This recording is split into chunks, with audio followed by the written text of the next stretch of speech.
if you want me to see hello. So, welcome to my channel. Today I figured I would be talking a little bit about kind of contouring basics, what worked for me, and kind of what I've learned over the past few years with what has worked for my face.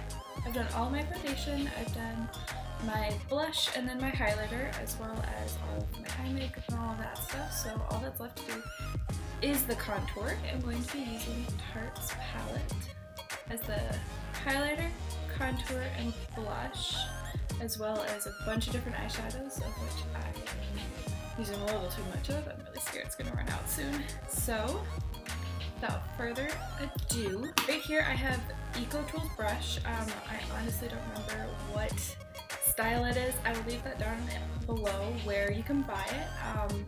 Otherwise, the reason I really love Eco Tools is because they're super fluffy, really soft, and that's kind of the key for getting a very nice, natural looking powder contour. If you want me to do what I normally do for a cream contour, that's a little bit more advanced, but be sure to give it a thumbs up if that's something you'd like to see. Face specifically, I always go in the number 3. Very, very beginner basics. That's kind of the rule of thumb to follow.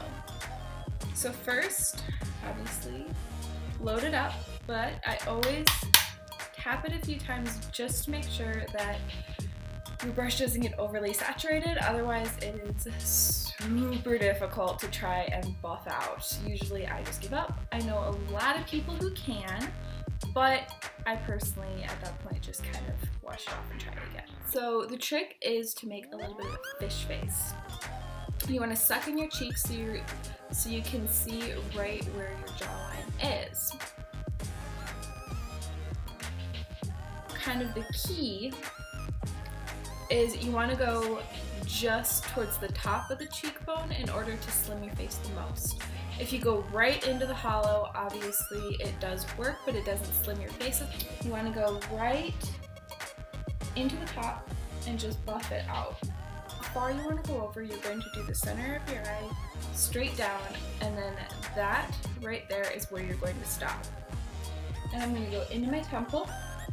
A lot of people like to contour all the way on top of their forehead. I do a little bit just because I want my forehead to look a little bit thinner, but if you already have a very short or not a very large forehead, it's not something you're going to want to do because it pulls your hairline all the way down. And then last but not least, you're going to go just underneath the jaw. The jaw is a little bit tricky, obviously, because with it leading into your neck, it does get a little... It is very easy to over contour this area, very much more than your temple or the hollows of your cheeks.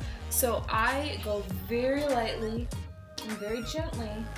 The trick obviously with contour is you want to create shadows that aren't there. You don't want to have very obvious contour and bronzer and that sort of thing standing out on your face, because then you're going to lose the whole point of what you're trying to create. You're going to look more or less like a cake face, and obviously I love that look sometimes, but for today, for something more natural, for very basic beginners, you're not going to want to do that.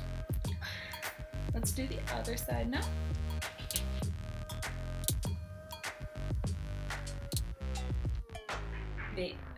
And that's really all there is to it for contouring. Obviously, there's a lot more you can do as far as underneath your lip, your nose. On camera, you're probably not going to be able to see, this crazy huge difference, or how amazing my face looks now, or how much of a huge impact it was putting on all of this contour, but that's not really the point of what you want your natural everyday makeup to look like. For people who want kind of that natural, or the style of makeup that's going to look best for your skin, you don't want it to look like you're someone else. That else you're going to want to accentuate the features that you already have. So with me, again, jawline, you go along the very top of your jawline instead of the bottom, because it pulls up your face and it makes you look much thinner. It's kind of like a mini facelift almost, if you do it right. Same for the nose. If you put on a teeny little bit, already your nose is going to look different, but it's not going to look like it's not your nose anymore. That's just my quick little video. I hope you guys enjoyed it. Please let me know down in the comments if there's anything else you would like to see, or if you would like to see me make more of these style of videos. Otherwise, I will see you again. Thanks!